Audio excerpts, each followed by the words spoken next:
간맨 에세이 침례의 더 깊은 의미. 처음 침례를 받은 것은 대학교 3학년 때였습니다. 전후 사정은 이랬습니다. 제대 후 복학해서 학교 중앙도서관을 자주 들락거릴 때였습니다. 하루는 오솔길을 따라 도서관으로 올라가는데 길 옆 벚꽃나무에 한 대학생 선교단체가 붙여놓은 성경 공부 안내문이 눈에 띄었습니다.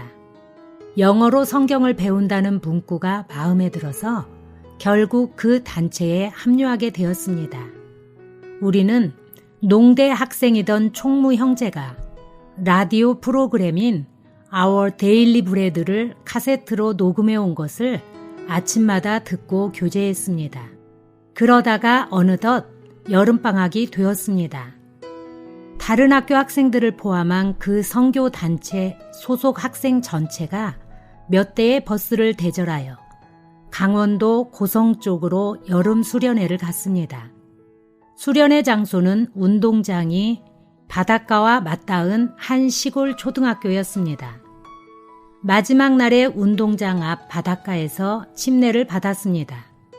그런데 그때는 분위기에 휩쓸려 받았을 뿐 침례의 의미에 대한 바른 인식은 거의 없었습니다.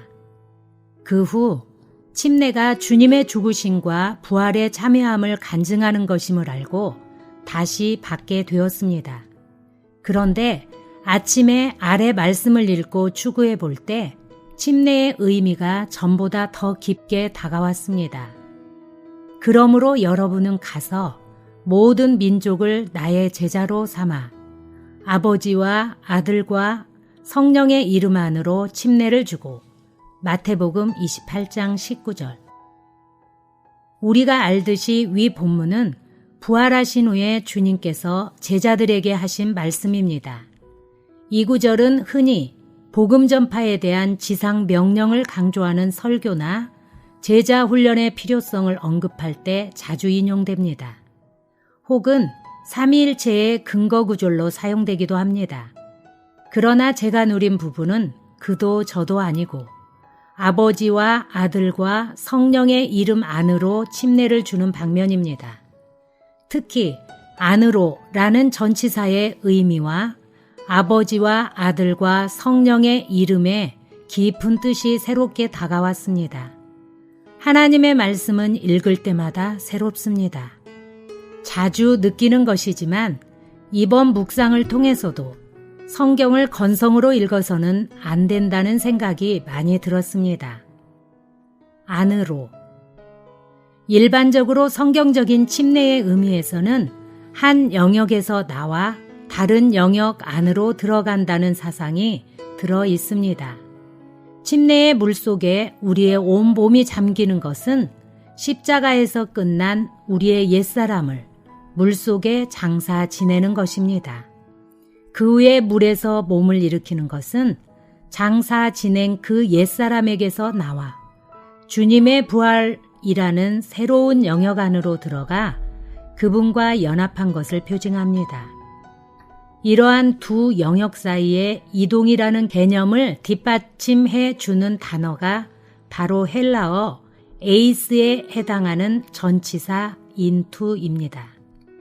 즉 이미 어떤 장소 안에 들어와 있는 것을 가리키는 n은 영어의 in과 달리 이 에이스, 즉 영어의 into라는 전치사는 어떤 장소나 시간이나 목적에 도달한다 혹은 안으로 들어간다는 개념이 있습니다.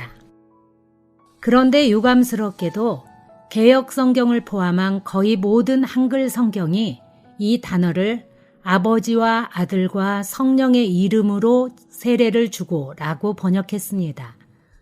이것은 삼위 하나님의 이름이 침례받아 들어갈 영역이라는 원문의 의미를 약화시키고 마치 이 이름이 침례를 주는 도구 혹은 수단처럼 느껴지게 합니다.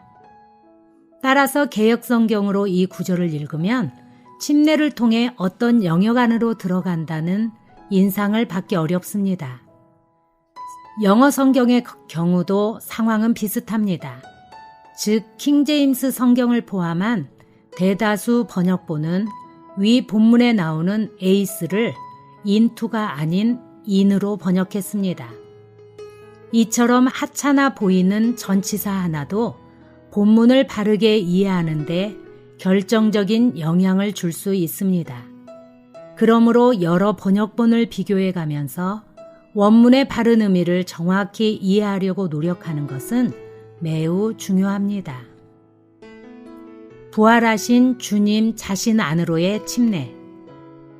성경은 위 본문을 포함하여 최소한 4곳에서 안으로 침례받는 것을 말하고 있습니다. 즉 삼일 하나님인 아버지와 아들과 성령의 이름 안으로 침례, 그리스도 안으로 침례, 그분의 죽음 안으로 침례, 한 몸 안으로 침례가 그것입니다. 그런데 이번 추구를 통하여 우리가 침례받아 들어가는 영역은 각기 다른 4곳이 아니고 사실상 한 영역임이 분명해졌습니다. 그리고 그 한 영역은 다름 아닌 생명 주는 영이신 부활하신 그리스도 자신입니다. 또한 이러한 이해는 위 아버지와 아들과 성령의 이름에서 이름이 삼위의 세 위격을 다 포함하시는 그리스도의 인격을 가리킨다는 것을 바로 아는데 달려있음을 보게 되었습니다. 그리스도의 죽음이 그리스도 안에 포함되며 그리스도께서 삼일 하나님의 체현이시고 삼일 하나님께서 결국 그리스도의 몸과 하나이시기 때문에 새로운 믿는 이들에게 그리스도의 죽음 안으로, 그리스도 자신 안으로, 삼일 하나님 안으로, 그리스도의 몸 안으로 침례를 주는 것은 단 한 가지 일을 하는 것인데 그것은 곧 부정적인 것들을 처리하는 면에서는 그들의 옛 생명을 끝내고 긍정적인 것을 이루는 면에서는 그리스도의 몸을 위해 그들의 새 생명, 곧 삼일 하나님의 영원한 생명을 싹트게 하는 것이다. 마태복음 라이프 스터디 72번 중에서 이렇게 부활하신 그리스도 안으로 침례받아 그 몸의 지체가 된 사람들은 이제 한 가지를 더 해야 합니다. 그것은 주님 안에 머물면서 쉬지 않고 한 영을 마시는 것입니다. 오 주 예수님, 우리를 삼일 하나님의 체현이신 당신 자신 안으로 침례받게 하심을 감사합니다. 아멘.